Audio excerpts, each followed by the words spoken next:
ಶಾಂತಿ. ಈ ದಿನದ ಮುರಳಿಯ ದಿನಾಂಕವಾಗಿದೆ 4/6/2026. ಪ್ರಾತಃ ಮುರಳಿ ಬಾಪ್ದಾದ ಮಧುಬನ್.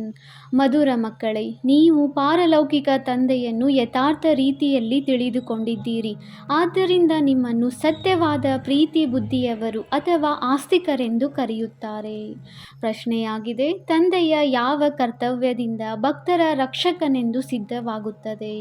ಉತ್ತರ: ಎಲ್ಲ ಭಕ್ತರನ್ನು ರಾವಣನ ಜೈಲಿನಿಂದ ಬಿಡಿಸುವುದು, ದಿವಾಳಿಗಳನ್ನು ಸಾಹುಕಾರರನ್ನಾಗಿ ಮಾಡುವುದು. ಇದು ಒಬ್ಬ ತಂದೆಯ ಕರ್ತವ್ಯವಾಗಿದೆ.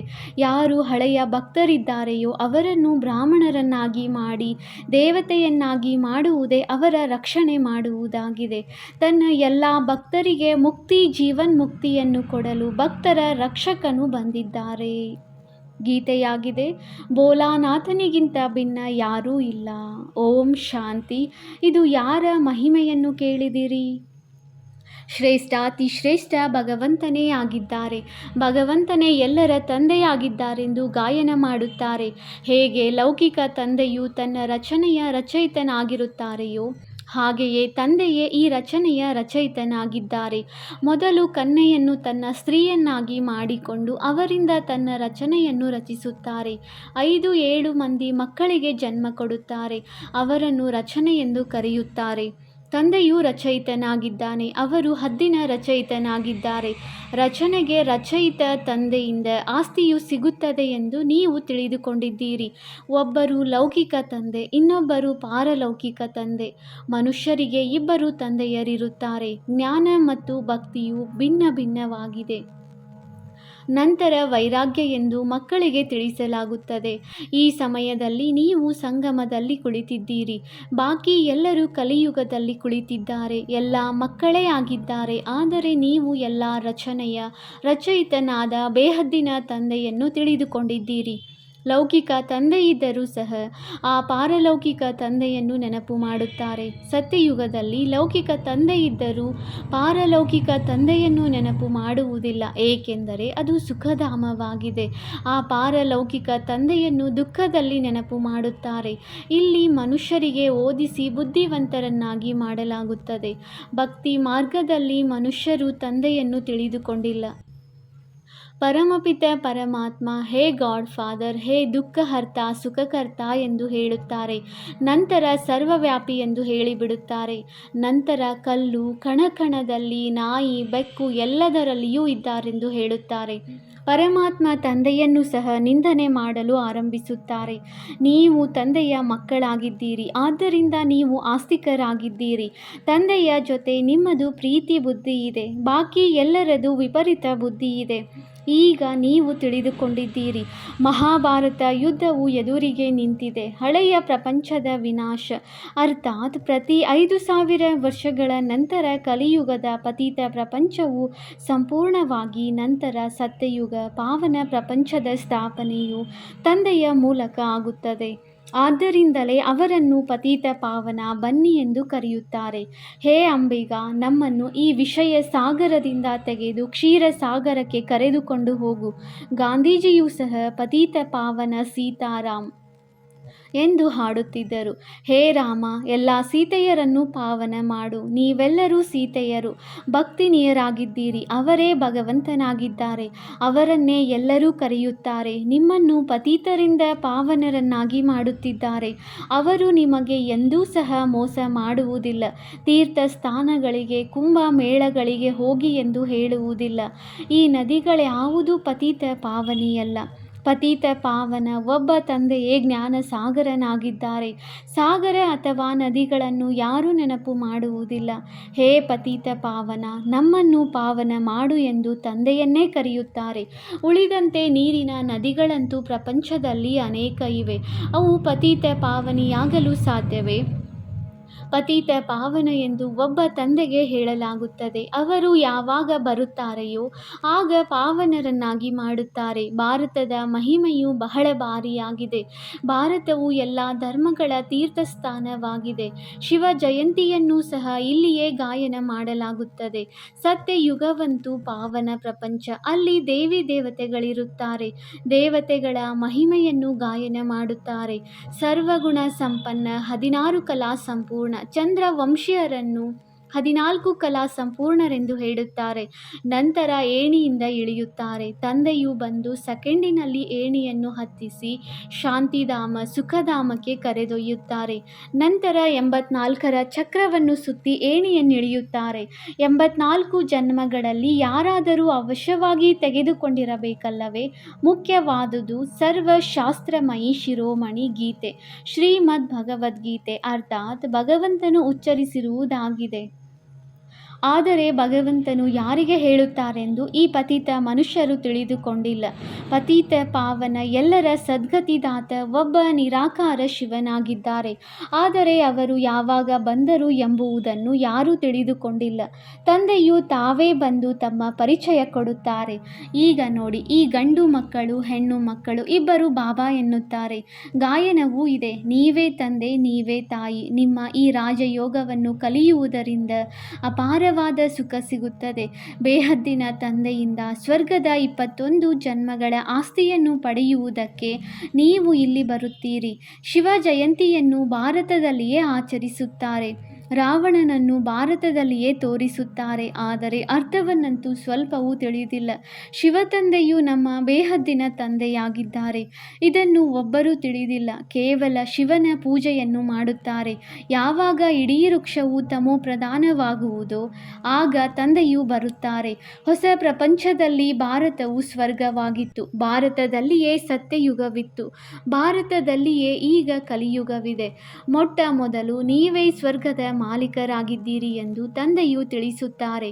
ಈಗ ನೀವು 84 ಜನ್ಮಗಳನ್ನು ಅನುಭವಿಸಿ ನರಕವಾಸಿಗಳಾಗಿದ್ದೀರಿ. ಈಗ ನಿಮಗೆ ನಾನು ರಾಜಯೋಗವನ್ನು ಕಲಿಸಿ ಮನುಷ್ಯರಿಂದ ದೇವತೆ, ಪತಿತರಿಂದ ಪಾವನರನ್ನಾಗಿ ಮಾಡುತ್ತೇನೆ.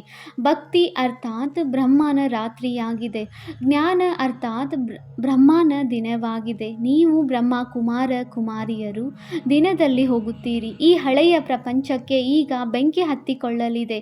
ಅವಶ್ಯವಾಗಿ ಮಹಾಭಾರತ ಯುದ್ಧ ನಡೆಯಲಿದೆ. ಅವಶ್ಯವಾಗಿ ಮಹಾಭಾರತ ಯುದ್ಧದ ನಂತರ ಭಾರತವು ಸ್ವರ್ಗವಾಗುವುದು. ಅನೇಕ ಧರ್ಮವು ವಿನಾಶವಾಗಿ ಒಂದು ಧರ್ಮ ಸ್ಥಾಪನೆಯಾಗುತ್ತದೆ. ನೀವು ಮಕ್ಕಳು ತಂದೆಗೆ ಸಹಯೋಗಿಗಳಾಗಿ ಆದಿ ಸನಾತನ ದೇವಿ ದೇವತಾ ಧರ್ಮದ ಸ್ಥಾಪನೆ ಮಾಡುತ್ತಿದ್ದೀರಿ. ನೀವು ಸ್ವರ್ಗದ ಮಾಲೀಕರಾಗಲು ಯೋಗ್ಯರಾದ ನಂತರ ವಿನಾಶವು ಪ್ರಾರಂಭವಾಗುತ್ತದೆ. ಇದು ಶಿವತಂದೆಯ ಜ್ಞಾನ ಯಜ್ಞವಾಗಿದೆ.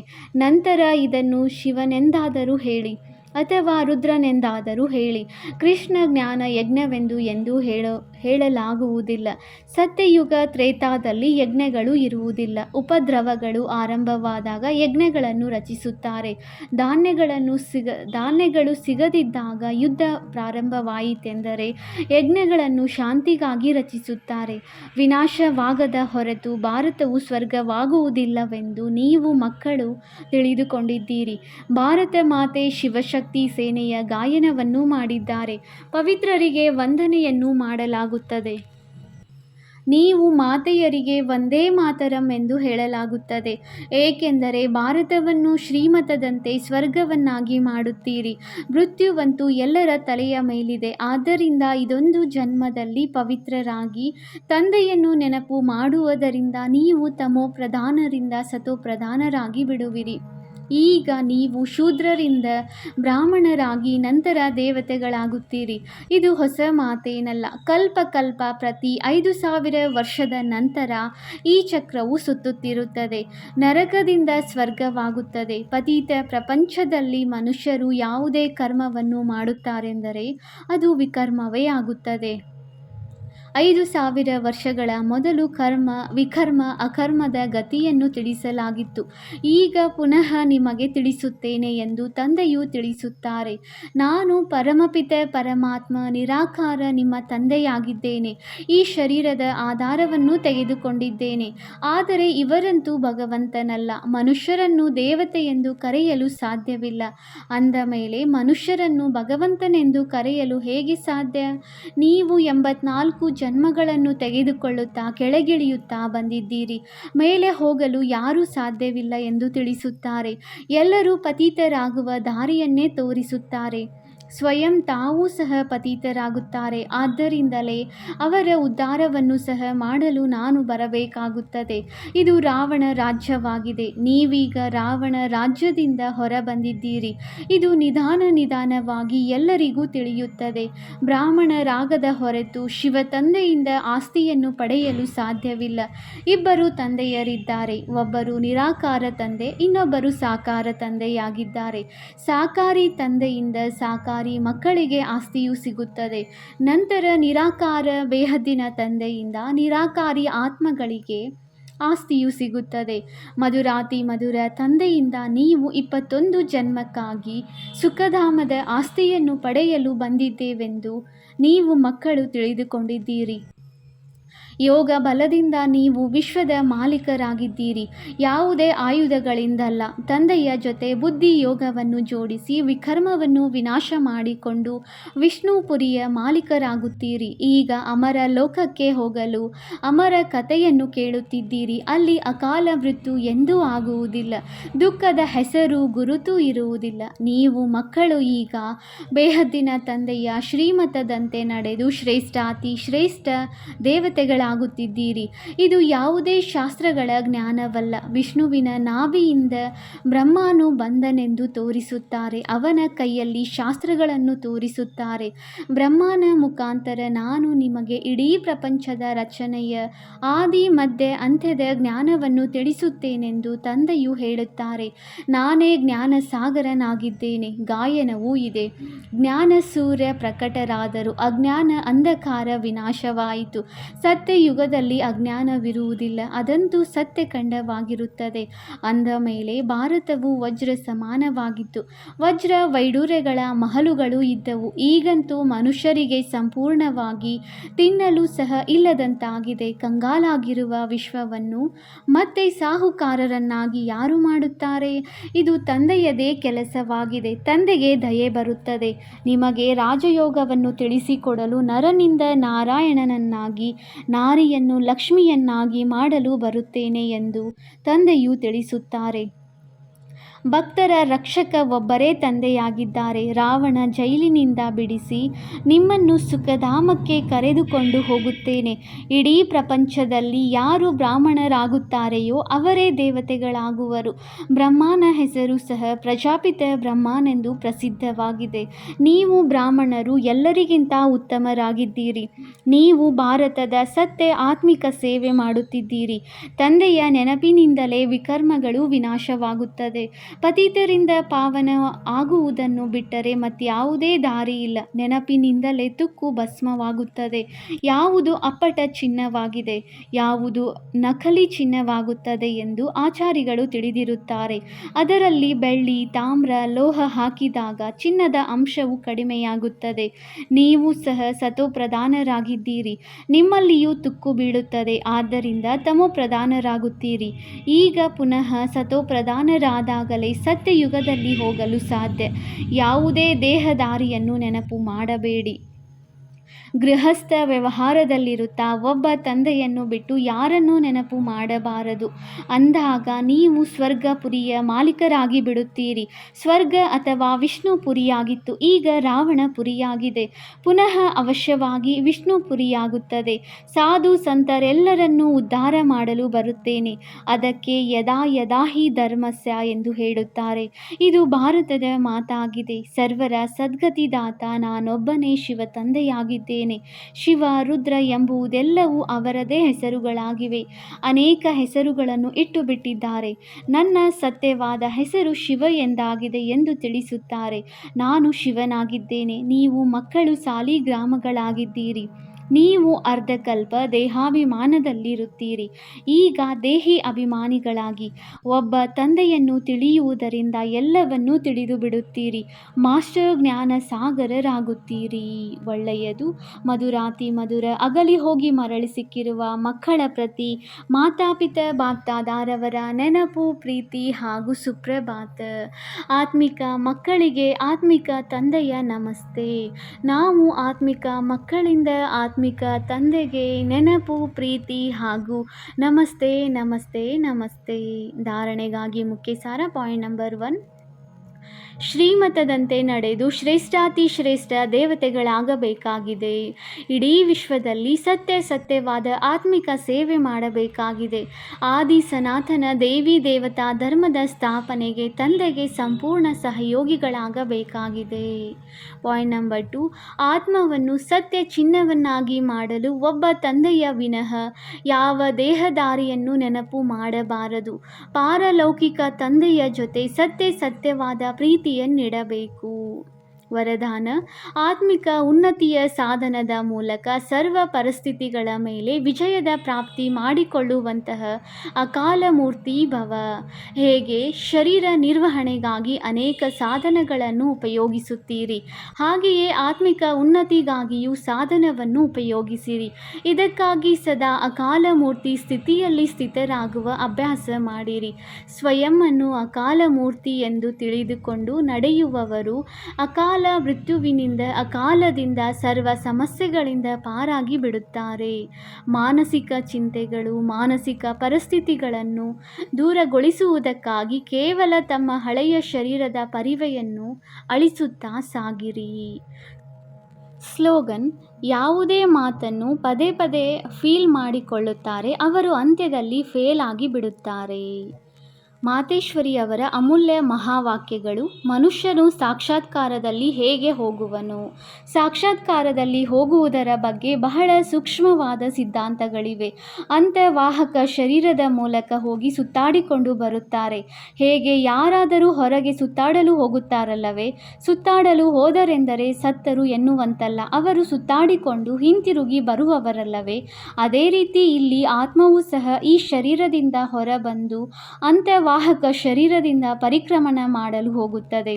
ಸ್ವಲ್ಪ ಸಮಯಕ್ಕಾಗಿ ಈ ಆತ್ಮವು ಹಾರುವ ಪಕ್ಷಿಯಾಗುತ್ತದೆ. ಇದು ಸಹ ಪರಮಾತ್ಮನದೇ ಕಾರ್ಯವಾಗಿದೆ. ಅವರ ಸ್ನೇಹವನ್ನು ಸೆಳೆಯುತ್ತಾ ಅವರಿಗೆ ದಿವ್ಯ ದೃಷ್ಟಿಯಿಂದ ಸಾಕ್ಷಾತ್ಕಾರ ಮಾಡಿಸುತ್ತಾರೆ. ಹೇಗೆ ರಾತ್ರಿಯಲ್ಲಿ ನಾವು ಶರೀರದಿಂದ ನಿರ್ಲಿಪ್ತ ಆತ್ಮನಾಗಿ ಸುಖದ ಮಾರ್ಗ ಅಥವಾ ಸ್ವಪ್ನಾವಸ್ಥೆಯಲ್ಲಿ ಹೊರಟು ಹೋಗುತ್ತೇವೆ, ಅದೇ ಸಮಯದಲ್ಲಿ ಶರೀರವು ಶಾಂತವಾಗಿರುತ್ತದೆ. ಆಗ ದೇಹ ಮತ್ತು ದೇಹದ ಧರ್ಮವೆಲ್ಲವೂ ಮರೆತು ಹೋಗುತ್ತದೆ. ಆದರೆ ಈ ರೀತಿಯಲ್ಲ, ಇವರ ಶರೀರವು ಸತ್ತು ಹೋಯಿತು.